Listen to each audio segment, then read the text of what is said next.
Sly! Come in! Sly! Do you read me? Yeah, I read you. Loud and very loud. Sorry, I'm a little nervous. Trying to break into police headquarters does that. Get over it, Bentley. You're safe in the van. I'm the thief here. I've got to steal that file from Inspector Carmelita Fox. Well, count on me to be your eyes and ears, buddy. Got their security system totally scoped. To get inside, you're gonna have to go through that air vent. All right, I'm going in. And don't forget you got me at the wheel, Sly. All you gotta do is grab the file and get back to the van. We'll do the rest. Just keep that engine running, Murray. I'll be down in no time.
Hey, Bentley, I think I'm seeing things. Must be vertigo or something. Can you see those crazy blue lights? Really? I've read about this. Master raccoon thieves are able to sense thieving opportunities, which manifest themselves as unexplainable blue auras. According to my research, all you have to do is get near them and hold down the circle button, and you should perform a super sneaky master thief move. Hold down the circle button near blue auras. I'm on it.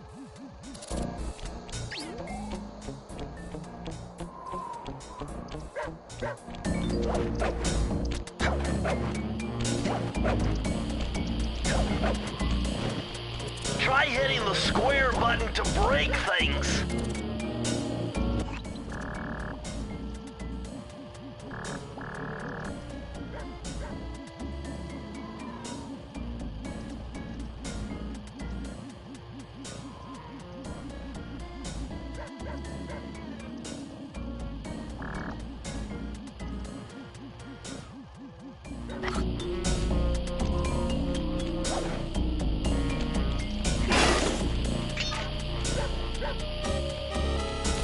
Extra careful here, Sly.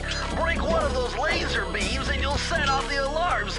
Not to mention, you'll be fried to a crisp. Quick, Sly! Smash the siren! That'll kill the alarm and power down security!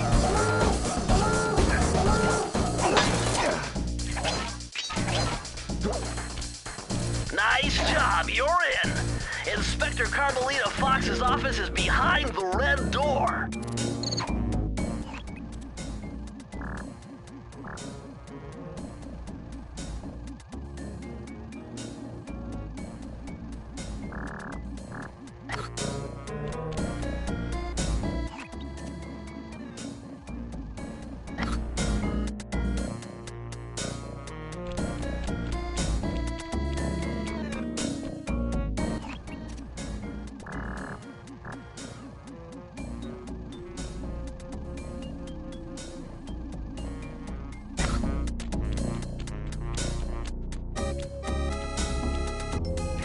That door must be super reinforced, Sly. Maybe there's a way to get around it.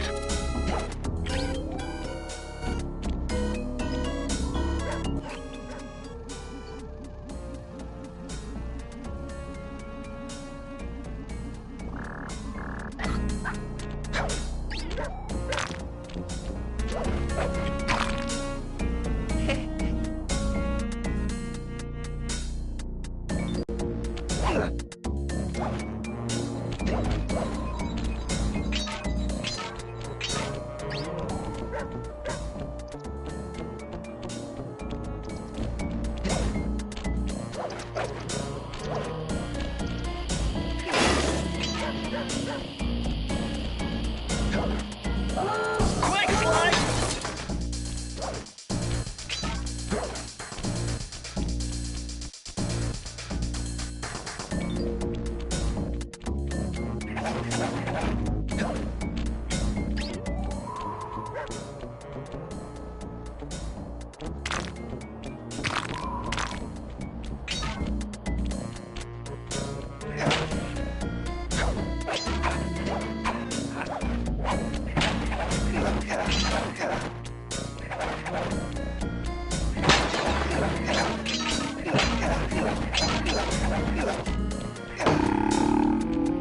Way to go, Sly!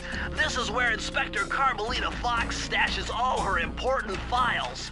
I hacked into the police security mainframe and discovered this vault's combo. Try dialing in 937.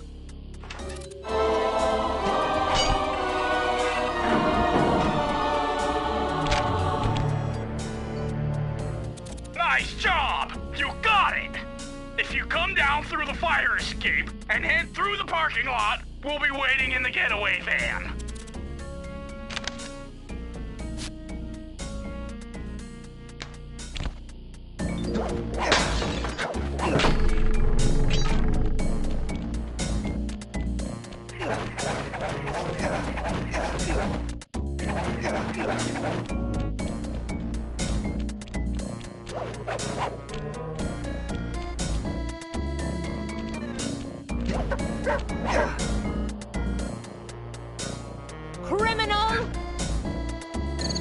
foolish raccoon. I've caught you red-handed. Ah, Carmelita. I haven't seen you since I gave you the slip in Bombay. Which reminds me, you need to return the Firestone of India to its rightful owners. And I was gonna give it to you as a little token of my... Hey, you know, that bazooka really brings out the color of your eyes. Very fetching. You think? This pistol packs a paralyzing punch. You ought to try it.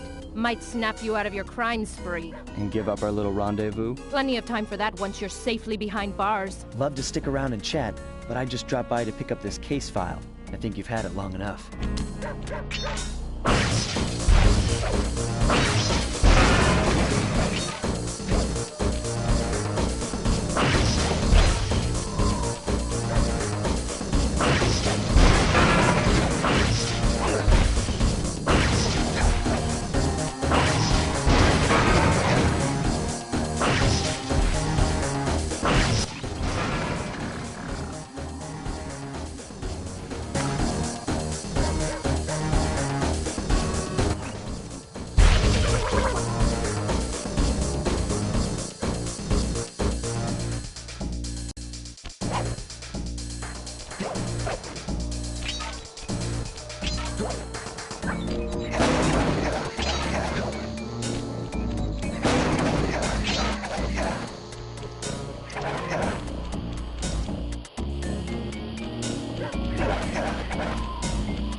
Once again, my gang and I had given Inspector Carmelita Fox the slip. I was surprised to see how well she took it. Finally, the secret police file I'd been searching for all these years. With this, I could avenge my family and regain possession of our most valued treasure. It all began when I was just a kid, bouncing on my father's knee. You see, I come from a long line of master thieves who kept all their secrets of sneaking and stealing in an ancient book. The Thieveous Raccoonus. Anyone who read it learned to be especially sneaky, which is why we specialize in stealing from criminals. After all, there's no honor, no challenge, no fun stealing from ordinary people. You rip off a master criminal, and you know you're a master thief. Well, on the night I was supposed to inherit the book, 5 visitors came unannounced to our door. My father fought to protect us, but the gang of villains known as the Fiendish Five overpowered him and ransacked our house until they found the Thieveous Raccoonus. Our family's manual of thieving greatness fell into their filthy hands. They tore the book into 5 pieces and split it up, each villain disappearing to the farthest corners of the world to commit dastardly crimes. Broken alone, I was dumped at the town orphanage. There I met two guys who became my lifelong buddies and trusted crew. Bentley, techno genius and strategist supreme, and Murray, part-time driver and full-time burden. Together we pledged to track down the Fiendish Five, avenge my father, and steal back the Thieveous Raccoonus. I knew I was about to face the toughest test of my life. On this mission, I would either become a master thief like my ancestors before me, or fail and allow my family name to bite the dust.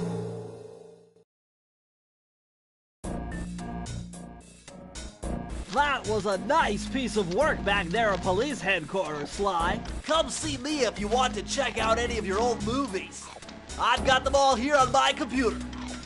Use the left analog stick to move around the hideout and the X button to select things. I've already plotted a route to our first target.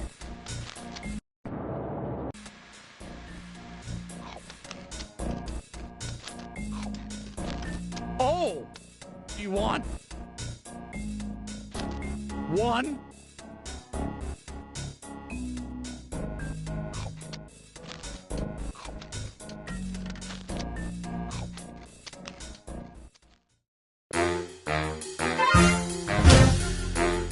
The road trip gave me the time I needed to study up on Sir Raleigh the Frog. As a young man, this hot-tempered frog grew bored of his life of luxury and privilege. On a whim, he tried his hand at a bit of piracy and found it to his liking. Raleigh, who quickly became addicted to crime, was brought into the Fiendish Five as chief machinist, where his evil tinkering genius rose to new heights. The last reported sighting of this mad machinist was off the soggy coast of the Isle o' Wrath, a small island uncomfortably situated in the middle of the perilous Welsh Triangle.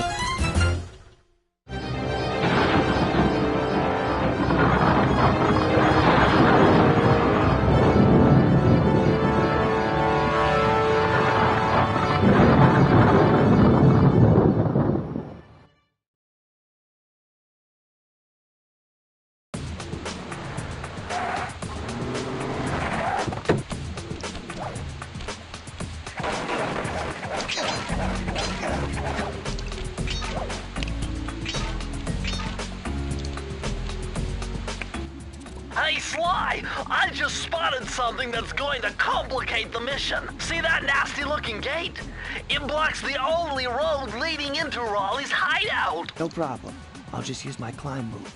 Okay, but remember, you can only climb on certain objects, like pipes and ropes. Yeah, sure, and like that ladder there? That is correct, but do not forget, Sly. You have to get close. Then hit the circle button to grab it. Yeah. Relax, Bentley. I live for this stuff. Yeah, and that's what worries me.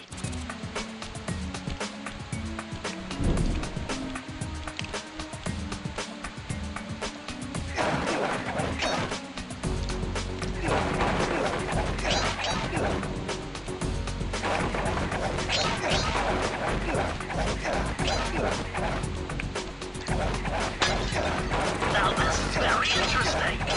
The message you just found appears to be some sort of clue. I'll decipher it here in the van. In the meantime, see if you can find any more clues. The more I have, the easier it'll be to crack the code.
According to my amphibio positioning system, that big blimp is where Raleigh is hiding out. You know, that blimp looks more like a machine than a hideout. You're right, Sly. That is a storm machine.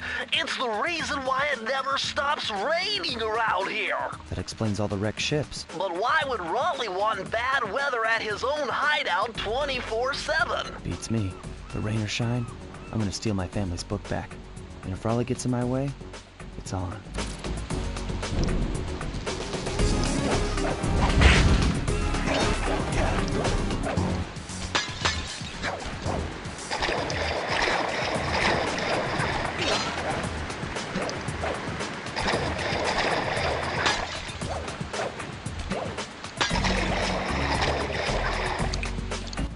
Nice job so far, Sly.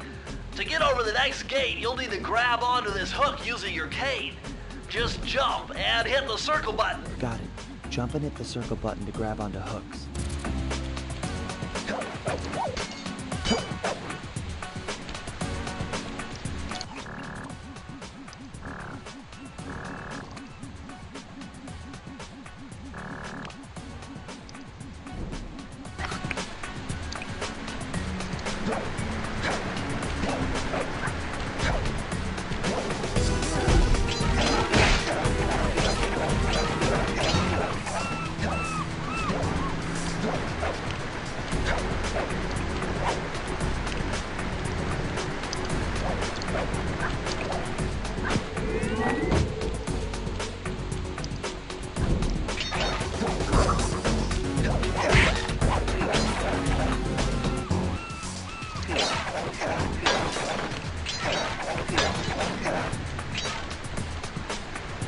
That large vault has got... You're still jumping the gun. You need a few more clues.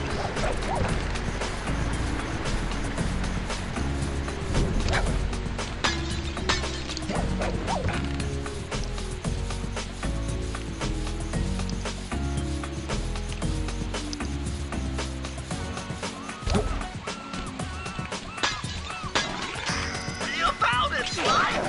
That's the final clue to crack the code!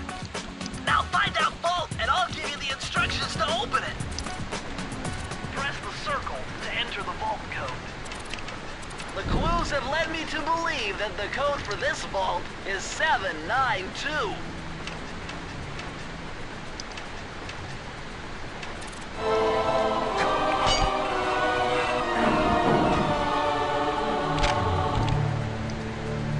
Sly, you found a page from the Thieveous Raccoonus.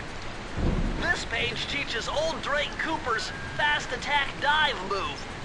Press the triangle button to use it.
That blimp looks like the most secured location on this boat.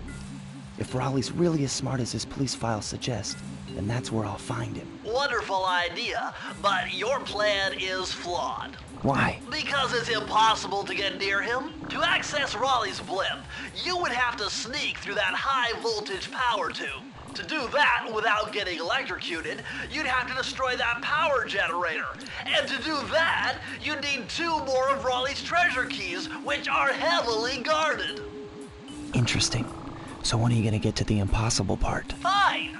But I warned you. I've marked the areas you need to hit with holographic markers. Follow them to your objectives. Thanks. Don't mention it. It's your funeral.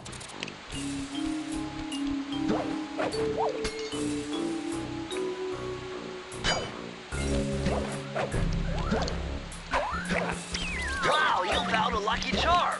That'll protect you when you take any damage.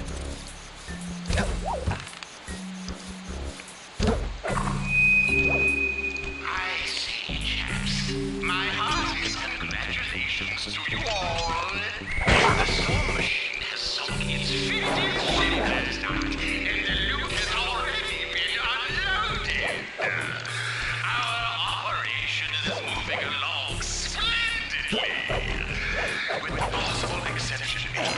The grouse negligence displayed below decks, and I demand the boilers stay at full pressure at all times. If you lazy, lowbrow, technically incompetent pack of gutter snipes did your job right, we'd have some 100 ships by now. But of course, Thieveous is a fine, fine achievement. Carry on, my boys, carry on.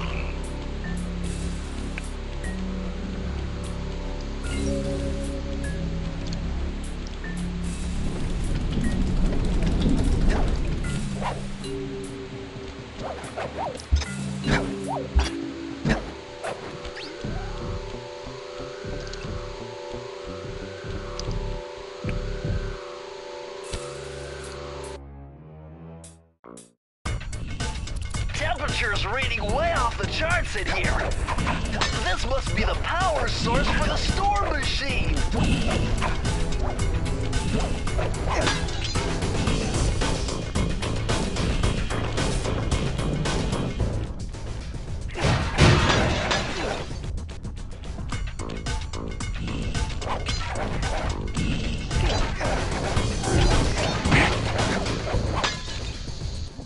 Better close those furnace doors. Jump and press the square button. That'll slam them shut.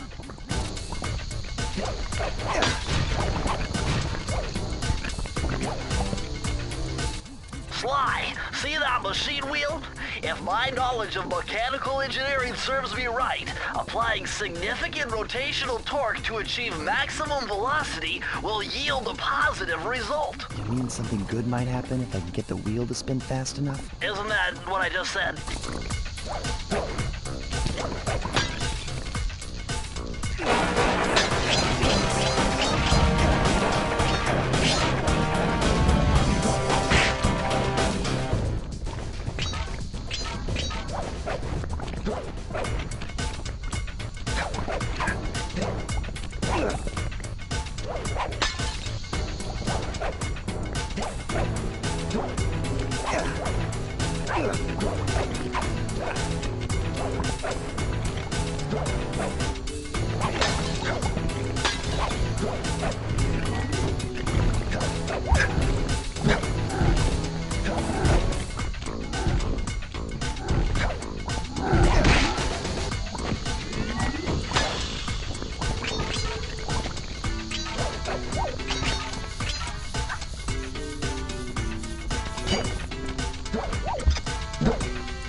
enter the vault code. I'm unbeatable! No code can stand before me! It's got to be 579!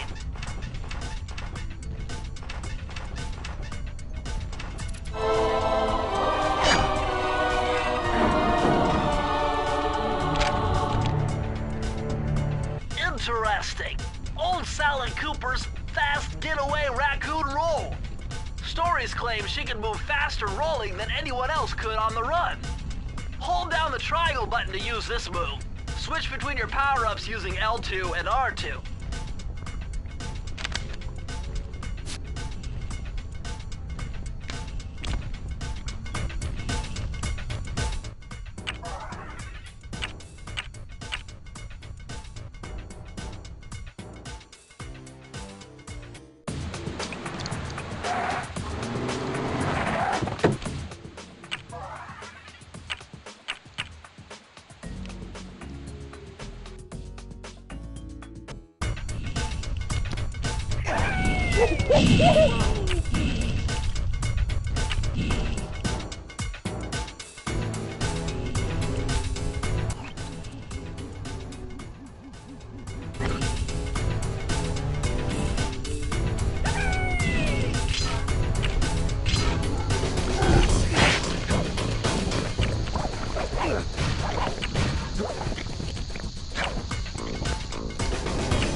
Hold down the circle button near the blue stealth auras to perform super sneaky thief moves.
Press the circle to enter the vault code. I can't believe I pieced this one together. Try 227.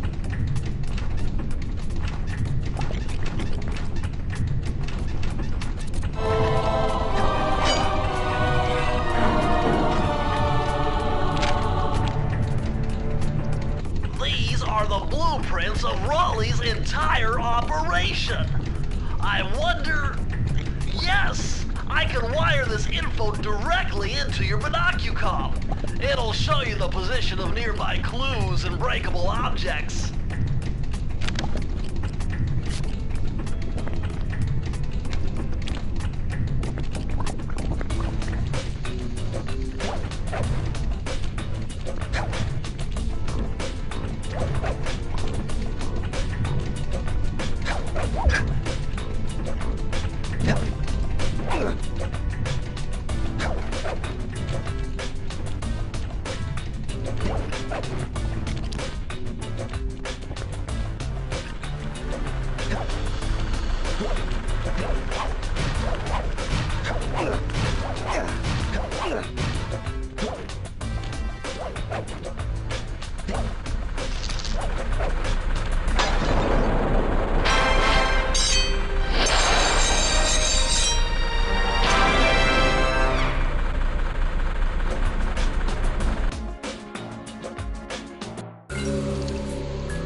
Jackpot, Sly! Look at all this stuff! Must be worth millions! And you know what that means? Tighter security. You're gonna have to be extra sneaky to get the treasure key here.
Whoever thought this code up knew what they were doing.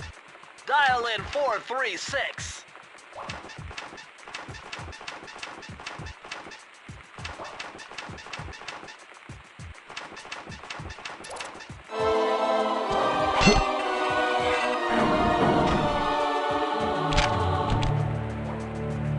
Outstanding!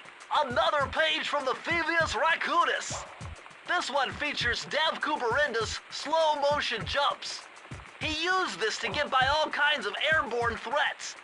Hit the triangle button while in the air to slow down time.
Hey Sly, you can adjust the game camera using the right analog stick.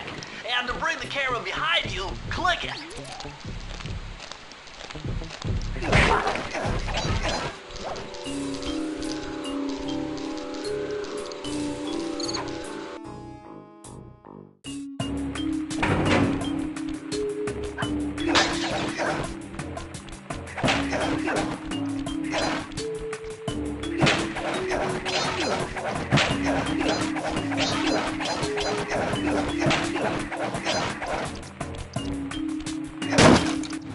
Those rats got pegged. Raleigh appears to have booby-trapped this entire place. I'm gonna enjoy this. Don't you get it, Sly? If you step on that rug, forget about becoming a master thief. You'll be a master dartboard. Wait a second. What if I jumped into that barrel for protection? I don't know. It looks pretty risky and very unsanitary. Only one way to find out.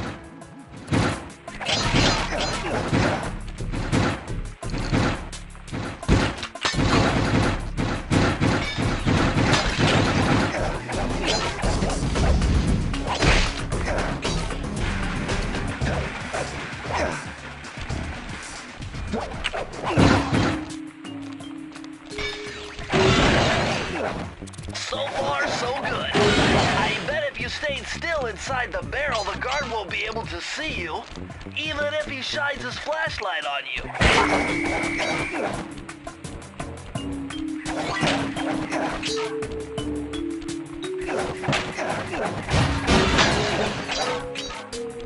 So far, so good.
Press the circle to enter the vault code.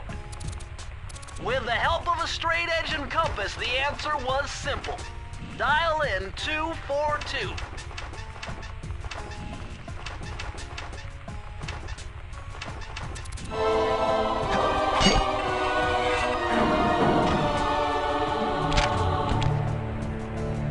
Interesting.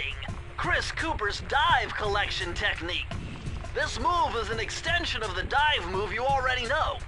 Just jump and hit the triangle button near breakable objects for some fast braking, fast collecting action.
Astonishing! All my calculations led me to believe you had failed to knock out that generator. Never was good at math. Well, here's a real test for you. I found a way out to Raleigh's hideout, but unfortunately, it is doomed to failure. You're not gonna tell me I have to shoot myself out of that cannon. I'm afraid that's the only way. Now you're talking. You're really scaring me, man. Anyway, to get inside that thing, you had to steal all 7 of Raleigh's treasure keys. So what are we waiting for? You show me those hollow what's-its? You mean my holographic markers? Yeah. And I'll swipe whatever it takes to get shot out of that cannon and steal back my family's Thieveous Raccoonus.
Input 719.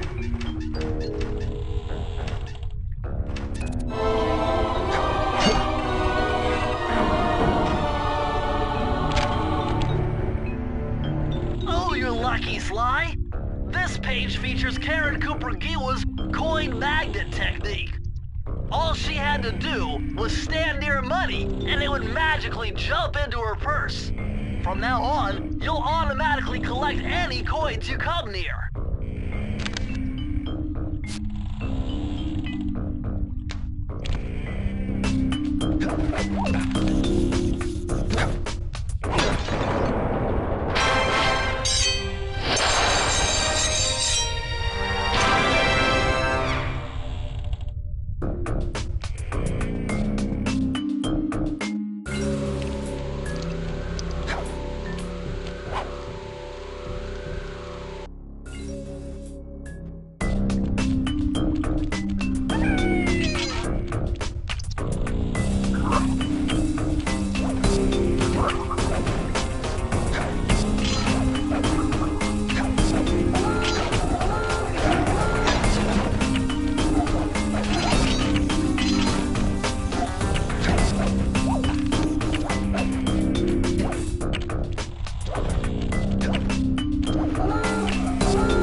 found it, Sly. This is where Raleigh's gang of crabs stashes his sunken treasure. Use your sub to blast them. The left analog stick controls the sub. Give it a try. Great. Use the right analog stick to fire its gun. That's it. Remember, you can always drive the sub in one direction while firing in another. To earn a treasure key, you'll need to collect all 40 chests. Do not let a crab take one into a tube.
How delightful!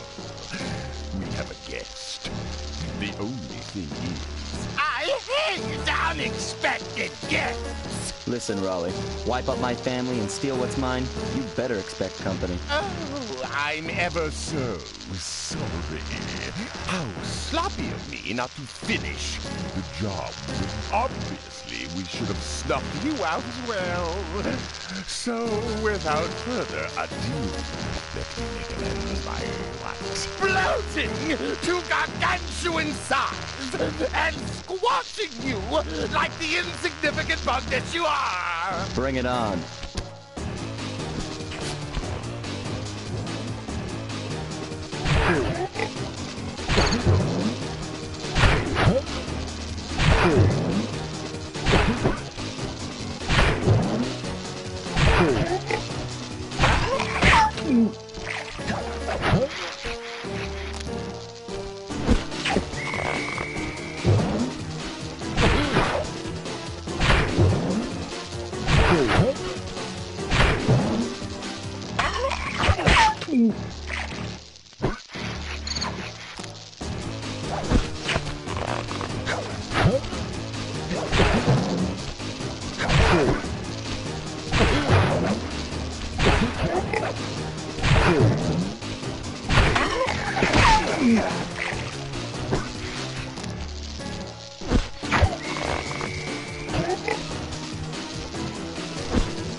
Blast it all! You've beaten me! Well, gloat all you want, Sly Cooper. You're no match for Mugshot, my villainous cohort in Utah. You'll see. Mesa City is so well guarded, a snake couldn't slither in without setting off alarms. Raleigh's section of the Thieveous Raccoonus held detailed instructions on how to perform my ancestor Ryoichi Cooper's Ninja Spire Jump, a technique he developed while sneaking into the thickly fortified castles of feudal Japan. Finding a way off Raleigh's boat got a little tricky with the untimely arrival of Inspector Fox, who, failing to find me, busted Raleigh and his crew.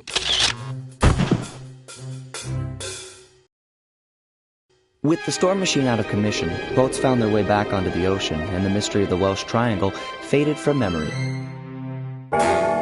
My gang and I loafed around England for a while, enjoying the pleasant weather, and then headed back home, excited for our next heist. I took the liberty of pinning your mission map up on the wall. You can use it to warp directly to any levels you've already visited.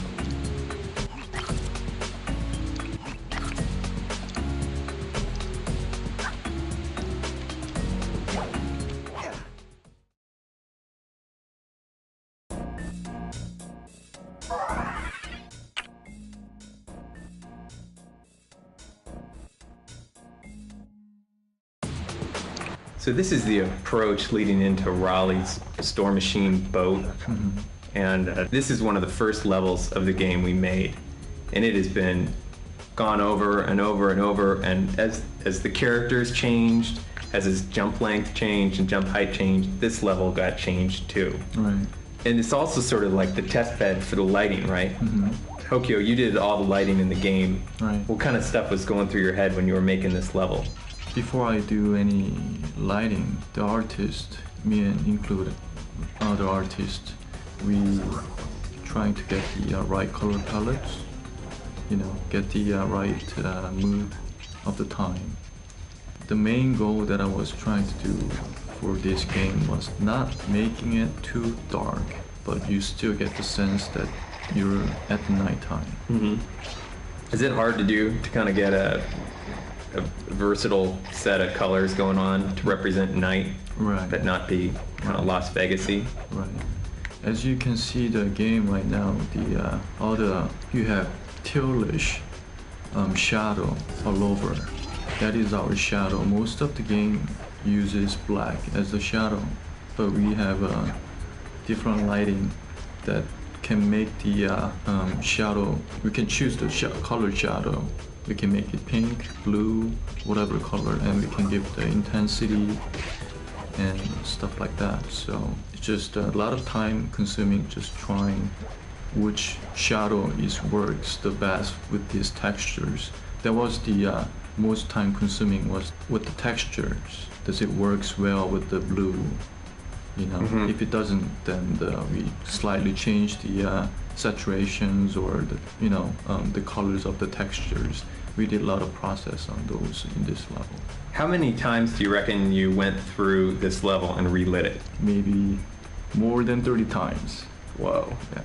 That is intense. Yeah, because we're dealing with the fog and the shadow, and the most important thing is the brightness. If the game is too dark, everybody has a different TVs, so it might look very dark on some people's TV, and it might look very washed out, you know, very bright. So that was very challenging for me to making it, kind of getting it right, you know, the brightness. You've got a really weird setup here at work where you've got your computer monitor and then 3 TVs right next to each other while you're doing your lighting. And like one is a bright TV, Right. One's a normal TV, one's a dark TV. Right. The reason that I have a 3 different set of TVs, I wanted to see the game with really kind of washed, bright, and also very, very dark. So my goal is trying to make it all same with those 3 different monitors, trying to get it all same brightness and the colors.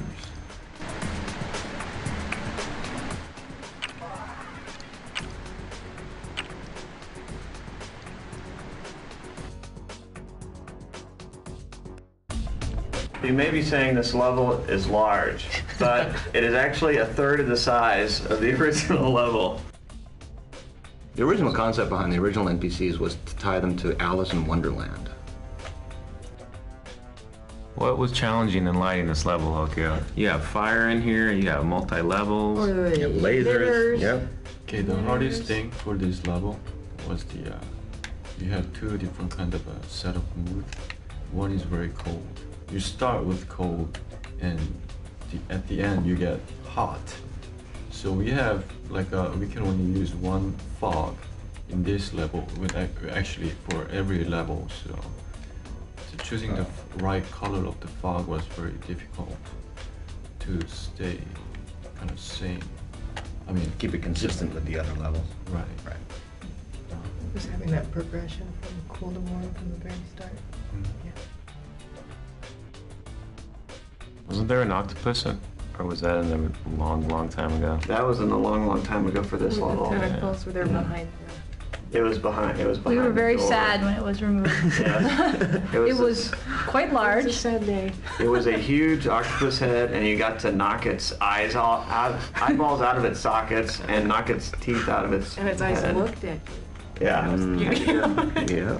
It was pretty creepy, wasn't it? And he had a bow tie. Our NPCs were all kind of formal, wearing formal wear.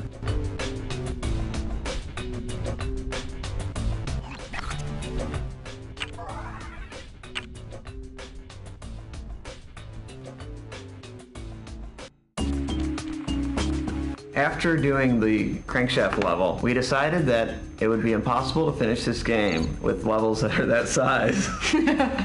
So we decided we were kind of in this mode where, okay, that was a regular big level, and we'll also do these smaller levels that are kind of bonusy. And we wanted to do one that was, you know, like just pretty much all secure, you know, as much security as I could put in. So this is going to be a small security level. It ended up being actually pretty Large.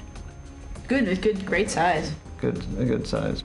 For security in the game, we decided to go with a kind of 1 free hit per system, I guess you could say, where they're kind of in sensor mode. They're yellow. And they don't actually cause damage to you if you trigger it, but it sets off the alarm and changes them to a damaged, you know, this kind of red damaging state.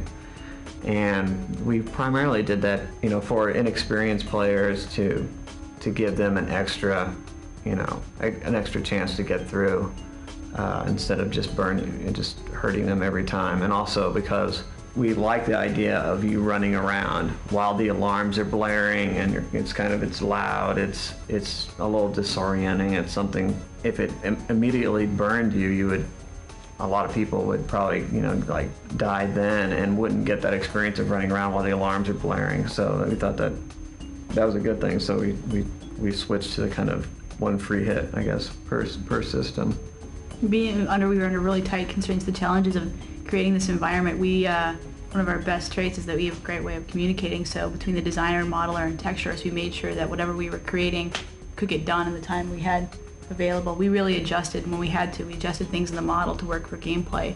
And then also before I did my final handoff, I really talked to the texture artist, because he had like a limited amount of time, and said, hey, this is what I did.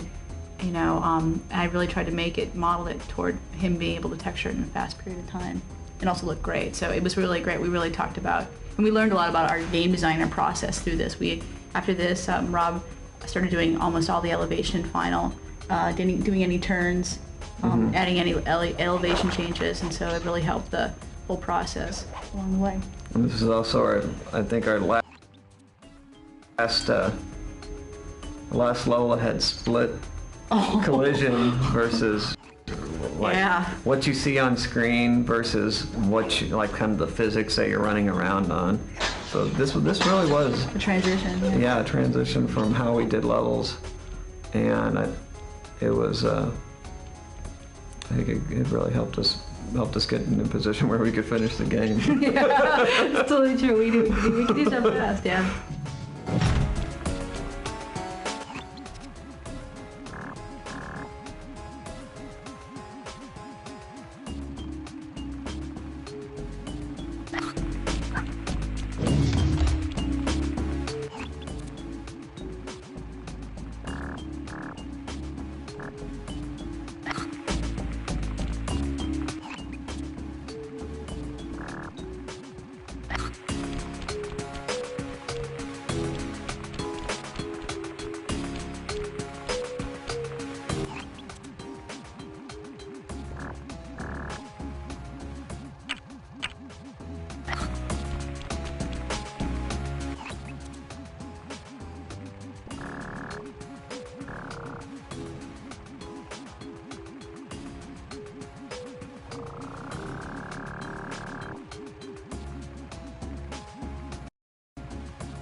This level began with just the kind of mechanic of this wheel that you can interact with by running on it.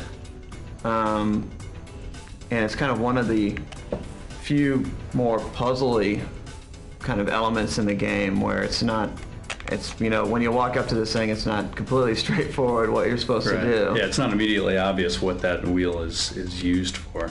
So, you know, getting, in both these cases, it's, you know, driving, you know, running on it drives the animation of another, something else in the scene, whether it's the hooks or the conveyor belts. Right. And I don't know, is there, I know you've done some rigging in here. Yeah, I had actually done the rigging on both of the wheels, and so that was a little bit challenging from the perspective of the conveyors. You know, the conveyors that we've got in the back wall there with regard to the getting the textures to actually go with the speed of the conveyors. That was the challenging part of rigging this, was doing that work. But most of the rigging just was driving the animation, changing the speed of the animation of the hooks going around, or changing the particles of the steam coming out of the whistle. Mm-hmm. Right, and that's what the extent of the rigging was. The hot coals that roll down on the floor, it's something that I've stuck to my guns on this. A lot of people have not liked the hot coals because I think they're great. Because it's kind of this random thing. It's not something that's totally easy to predict, even though the floor has been modeled with kind of these dips to really, you know, they pretty much, they're real physics, but they're going down a pretty similar path just because of the shape of the floor. It's kind of a valley there that takes it right down to the grating and then back around again. We're kind of actually moving, when the coal gets to the bottom of the shaft, we just move it to the top where it comes out of to respawn it. So it's kind of like a transporter or something like that. Mm-hmm. And at one time, instead of the clues, we had these bags of loot that they would roll on the ground. And it was funny, when you would break like a safe open and this bag of loot would come out and it would roll down this hill because it's designed for these coal to roll down, and then it would fall down the chute and then the money would come out of the chute where the coal's coming from. So it kind of revealed exactly how we were doing this. Yeah. I can imagine a player seeing the loot going down and going, "Oh no, I just lost it," and then looking at the chute and there it is popping out.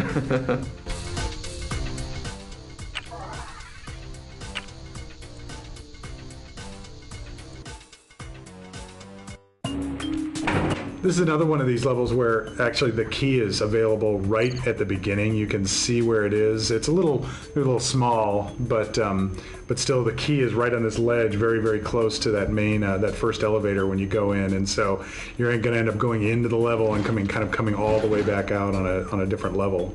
Brian actually did some initial kind of level layouts for this.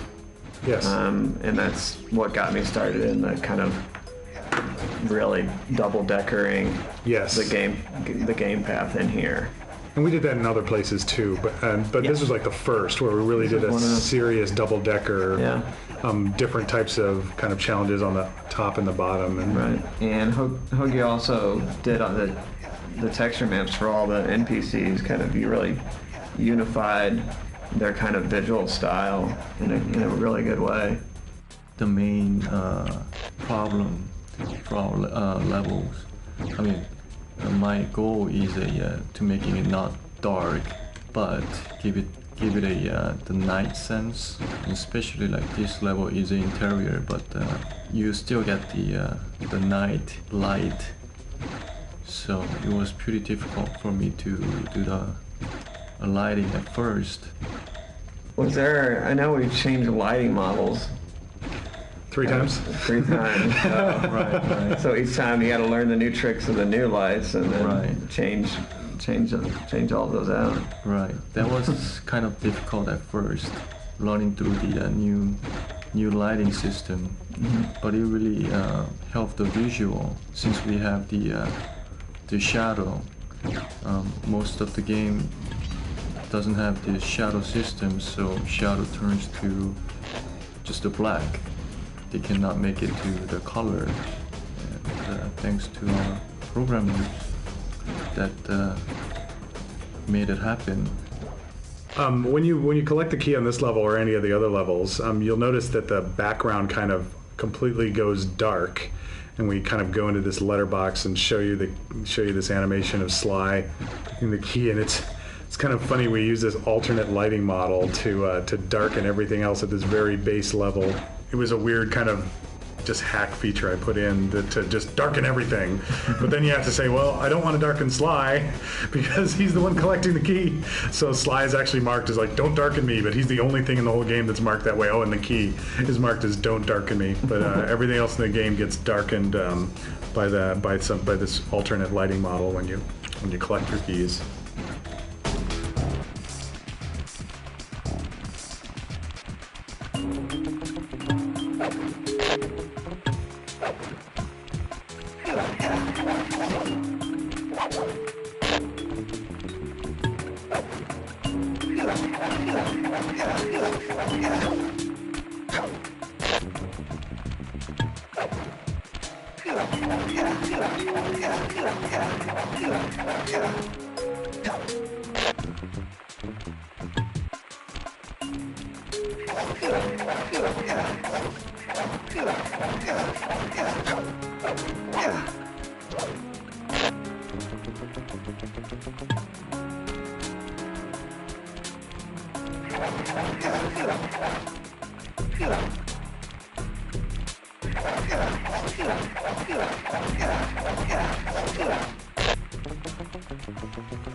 So this started off as a puzzle where you were going to come to the end of this boat deck, and actually the top of the boat deck where the first starfish throwing NPC now is, was going to be the training section.